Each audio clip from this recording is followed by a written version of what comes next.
हाँ, तो नमस्कार मेरे प्यारे छात्रों, आप लोग कैसे हैं? अगर आप लोग 21 फरवरी 2026 को एग्ज़ाम देने वाले साइंस का, तो इस वीडियो को पूरा ज़रूर देखिए। ये 100% असली क्वेश्चन है।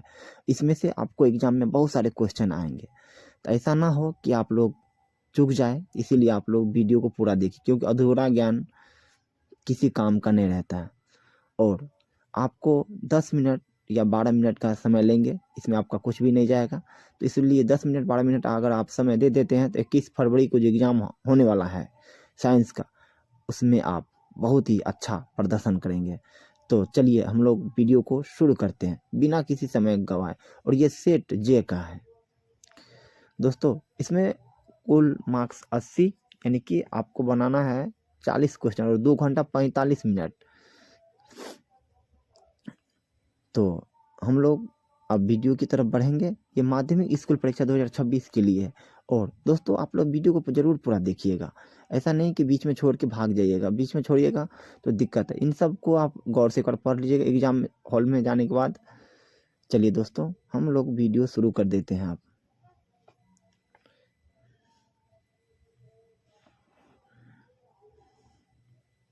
चलिए, आप लोगों के सामने पहला क्वेश्चन देखिए, यहाँ पे लिखा हुआ 1 से 80 तक वस्तुनिष्ठ प्रश्न है, जिसमें से आपको 40 ही क्वेश्चन बनाना है और प्रत्येक क्वेश्चन के लिए 1 मार्क्स दिया गया है।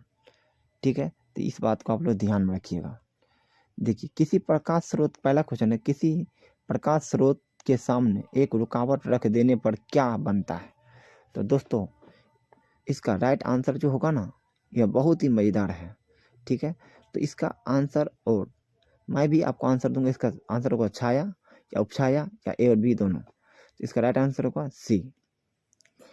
चलिए, दूसरा क्वेश्चन है, समतल दर्पण की फोकस दूरी होती है। समतल दर्पण की फोकस दूरी होती है, ऑप्शन डी होगा इसका राइट आंसर, अनंत। दोस्तों अगर आप लोग मेरे चैनल को सब्सक्राइब नहीं किए हैं तो वीडियो देख लीजिए पूरा, अगर अच्छा लगे तब सब्सक्राइब कर दीजिएगा। चलिए, 1 मीटर फोकस,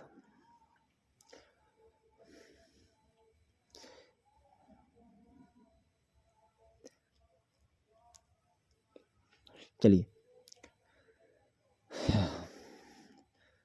थोड़ा सा आप लोग मेहनत कर लीजिएगा ना दोस्तों, तो आप लोग अच्छा से पास कर जाइएगा। पास करना ही बड़ी बात नहीं है दोस्तों, मार्क्स भी आना चाहिए और आपके पास में नॉलेज भी होना चाहिए। और पढ़ाई लिखाई वाला कोई भी चीज़ बेकार नहीं जाती है, इसलिए आप लोग पूरा वीडियो को ज़रूर देखिए।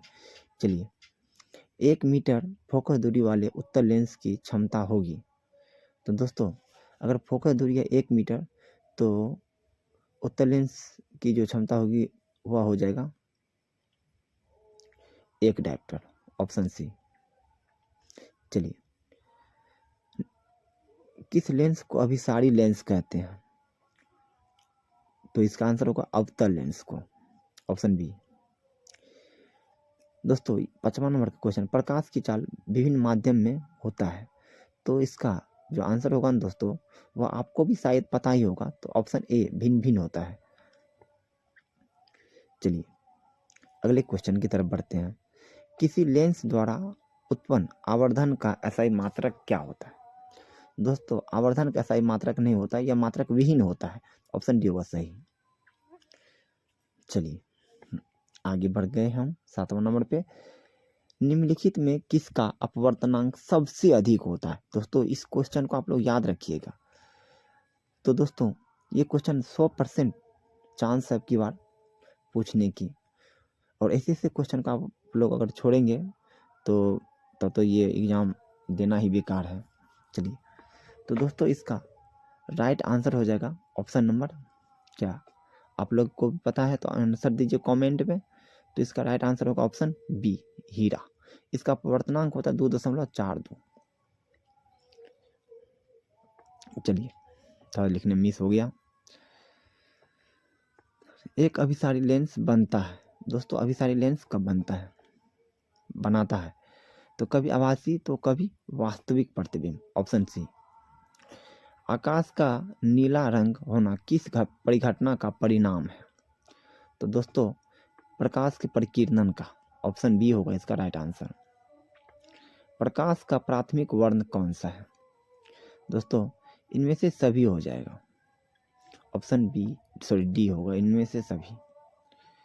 चलिए ज़्यादा समय नहीं लेंगे दोस्तों, वीडियो पूरा जरूर देखिएगा। मोबाइल से वीडियो बनाते इसीलिए थोड़ा दिक्कत भी होगा। तो इसका राइट आंसर क्या होगा दोस्तों? इसका राइट आंसर होगा ऑप्शन सी रेटिना में। चलिए दूरदृष्टि दोष के उपचार के लिए किस लेंस का प्रयोग किया जाता है? दूरदृष्टि दोष है ना, तो देखिए तो इसका राइट आंसर हो जाएगा उत्तल लेंस, ऑप्शन ए। चलिए यहाँ पे है मानव नेत्र के लिए दृष्टि का अस्थायित्व होता है, तो दोस्तों इसका राइट आंसर हो जाए ऑप्शन सी 1/16 सेकेंड, यानी किसी भी आदमी का प्रतिबिंब जो हमारे आंख पे रहता है निम्नलिखित में से कौन सा मात्रक वाट के बराबर होता है? दोस्तों बहुत ही प्यारा क्वेश्चन, ऑप्शन बी जूल प्रति सेकेंड। ऐसे ही वीडियो देखने के लिए हमारे चैनल को जरूर सब्सक्राइब कर लीजिएगा, बीरबल स्टडी सेंटर को। 1 किलोवाट घंटा किसके बराबर होता है? तो दोस्तों इसका राइट आंसर हो जाएगा ऑप्शन डी, इनमें से कोई नहीं। दोस्तों 100% क्वेश्चन पूछने की संभावनाएं हैं। चलिए विद्युत शक्ति का सही मात्रक, बहुत ही प्यारा क्वेश्चन, विद्युत शक्ति का सही मात्रक तो वाट हो जाएगा, वोल्ट होगा या जूल होगा? तो दोस्तों इसका राइट आंसर ऑप्शन बी होगा। 1 किलोवाट घंटा बराबर होता है। तो दोस्तों इसका राइट आंसर जो होगा वह क्या होगा, आप लोग मुझे बताइए। चलिए मैं आपको बता देता हूँ, ऑप्शन सी होगा। दाएं हाथ के अंगूठे के नियम को किसने प्रतिपादित किया था? देखिए कितना प्यारा क्वेश्चन, दाएं हाथ, तो इसका राइट आंसर होगा मैक्सवेल, ऑप्शन ए। विद्युत फ्यूज विद्युत धारा के किस सिद्धांत पर काम करता है? तो यह हो जाएगा उष्मीय सिद्धांत पर काम करता है, ऑप्शन सी। 1 MA बराबर होता है, तो दोस्तों 10⁻³ एंगस्ट्रॉन होता है, ऑप्शन सी इसका राइट आंसर होगा। प्रतिरोध का मान बढ़ाने के लिए प्रतिरोधकों को किस क्रम में जोड़ा जाता है? ये क्वेश्चन बार बार पूछे जाते हैं दोस्तों, तो इसका राइट आंसर होगा श्रेणी क्रम में, ऑप्शन ए। देखिए आप लोगों को हम ज़्यादा समय नहीं लेंगे। इलेक्ट्रिक हीटर की कुंडली बनाने में किस पदार्थ का प्रयोग किया जाता है? तो दोस्तों इसका राइट आंसर होगा ऑप्शन सी नाइक्रोम के तार का। चलिए आगे बढ़ जाते हैं। निम्नलिखित में कौन ग्लोबल वार्मिंग के लिए उत्तरदायी है? ग्लोबल वार्मिंग के लिए जो उत्तरदायी है वह carbon dioxide gas, option D. इनमें से कौन जीवाश्म ईंधन है? जीवाश्म ईंधन यानी कि तो ये हो जाएगा पेट्रोलियम या कोयला या प्राकृतिक गैस, इनमें से सभी होगा, जीवों से प्राप्त होने वाली ईंधन। सूर्य तथा अन्य तारों द्वारा उत्सर्जित विशाल ऊर्जा का जो स्रोत है वह क्या है? तो दोस्तों इसका राइट आंसर होगा ऑप्शन बी नाभिकीय संलयन। देखिए कितना समय, कम समय में वीडियो खत्म कर दिया। टिहरी बांध निर्माण का उद्देश्य क्या था? दोस्तों तो भूमि का सिंचाई, जलपूर्ति, बिजली उत्पादन, तो इसका राइट आंसर क्या होगा, ऑप्शन डी। खिलौने में किस सेल का उपयोग होता है? दोस्तों इसमें जो होता है ना वह होता है सूखा सेल, जिसको हम ड्राई सेल बोलते हैं, क्योंकि उसमें एसिड नहीं रहता है। जल में विद्युत अपघटन में कैथोड पर कौन सी गैस मुक्त होती है? तो दोस्तों इसका राइट आंसर होगा ऑप्शन सी हाइड्रोजन। देखिए यहाँ पर नीचे दी गई अभिक्रिया के संबंध में कौन सा कथन सत्य है? ठीक है, अभिक्रिया भी दिया हुआ है, इसका राइट आंसर होगा ऑप्शन सी कार्बन उपचयित हो रहा है। चलिए जास्ता तथा तनु हाइड्रोक्लोरिक अम्ल की अभिक्रिया के फलस्वरूप निम्न में से कौन सा गैस बनता है? तो इसका राइट आंसर होगा H2। निम्नलिखित में कौन गैस चूना जल को दुधिया कर देती है? दुधिया कर देती, तो इसका राइट आंसर होगा CO2 कार्बन डाइऑक्साइड। चलिए निम्नलिखित में कौन बुझा हुआ चूना है? बुझा हुआ चूना, तो ऑप्शन सी होगा इसका राइट आंसर। दंतमंजन प्राय होता है जिससे हम लोग दांत साफ करते हैं, तो वह होता है क्षारीय होता है, ऑप्शन सी होगा इसका राइट आंसर।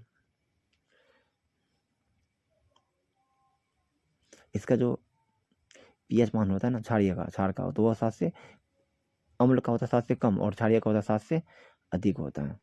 नींबू में कौन सा अम्ल होता है? दोस्तों नींबू खट्टा होता है, तो इसमें सिट्रिक अम्ल हो जाएगा, ऑप्शन ए सही होगा। मिल्क ऑफ मैग्नीशिया का पीएच मान कितना होता है? मिल्क ऑफ मैग्नीशिया का पीएच मान तो 10.5 होता है। चलिए आगे बढ़ते हैं हम लोग। तो यहाँ पे देखिए जस्ता का अयस्क। दोस्तों देखिए ये सब क्वेश्चन 100% पूछने की संभावना रहती है, और ये सब रियल है, ठीक है, इसको याद रखिएगा जरूर। 10 मिनट में आपका कुछ भी नहीं जाएगा दोस्तों, एक बार देख लीजिए, हो सकता है अगर ये पूछ दे क्वेश्चन तब आपको अगर आता रहे। देखिए वीडियो बनाने का मकसद ये रहता है कि आप लोग को कुछ ना कुछ जानकारी हम दे दें।